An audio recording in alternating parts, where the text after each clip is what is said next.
जयशंकर प्रसाद के गीत में देखिए क्या बता रहे हैं।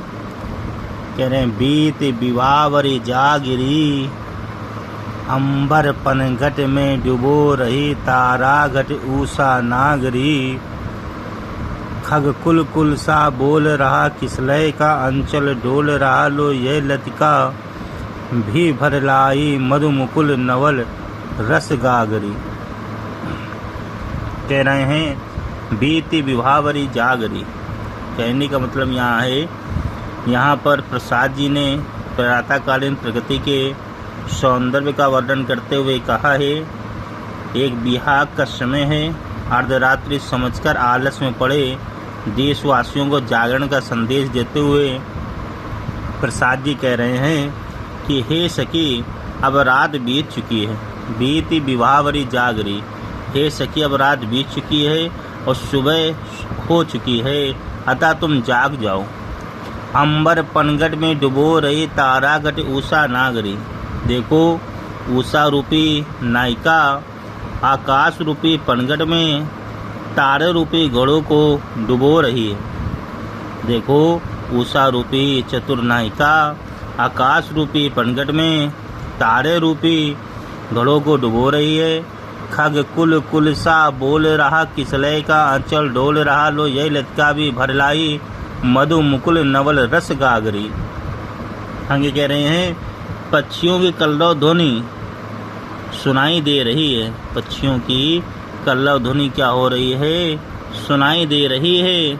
और पानी भरने की ध्वनि भी प्रतीत हो रही है। पानी भरने की ध्वनि भी क्या हो रही है?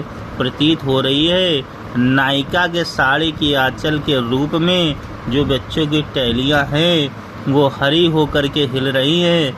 ऐसा लग रहा है जैसे लता रूपी नायिका भी अपने काली रूपी गागरी में नवीन रस को भरकर ले आई है। कह रहा है न मधु मुकुल नवल रस गागरी। कह रहा है यो लो ये लतिका भी भर लाई, किसलय का आंचल डोल रहा।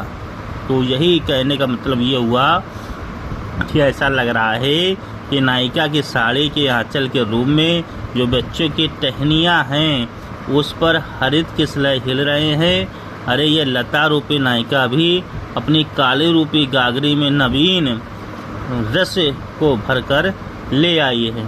और क्या कह रहे हैं कि प्रातःकालीन होने पर जैसे स्त्रियां, अब इसका भावार्थ अगर देखा जाए, ये तो जो अर्थ है वो बता दिया, लेकिन कहने का मतलब क्या है कि जैसे प्रातःकालीन होने पर जैसे स्त्रियां पनघट पर इकट्ठी हो जाती हैं और क्रम क्रम से पानी भरती हैं, उसी प्रकार उषा रूपी भारतीय नागरी आकाश रूपी पनघट में तारे रूपी घड़ों में पानी भर लाई है। उषा आकाश में उदय होती है, मानो पनघट पर जल भरने आई है। उषा काल में तारे क्रमागत विलीन हो जाते हैं और हल्के हल्के से दिखाई देते हैं। तो ऐसा लग रहा है जैसे मानो घड़ा पानी में डूब रहा हो। आगे भी कह रहा है अधरों में राग अमंद लिए, अलकों में मलयज मंद किए, तो अब तक सोई है आली आंखों से भरे बियागरी। कह रहे हे सखी, अधरों में लगी हुई लाली अब भी निस्तेज नहीं हुई है। कहने का मतलब है जो लाली लगी हुई है उसमें अब भी तेज है और जैसी वो लगी थी वैसी ही लगी हुई है तेरी। आगे कह रहे हैं बाल जैसे हैं वैसे ही सजे हुए हैं। आंखें बंद होने पर भी आपके बाल और जो शरीर का श्रृंगार है वो कुछ भी बिगड़ा हुआ नहीं है। यानी अधरों में लाली की मंद मंद नहीं पड़ी हुई है, बालों की सजावट भी नष्ट नहीं हुई है, सुगंध बिखर कर समाप्त हो जाती है।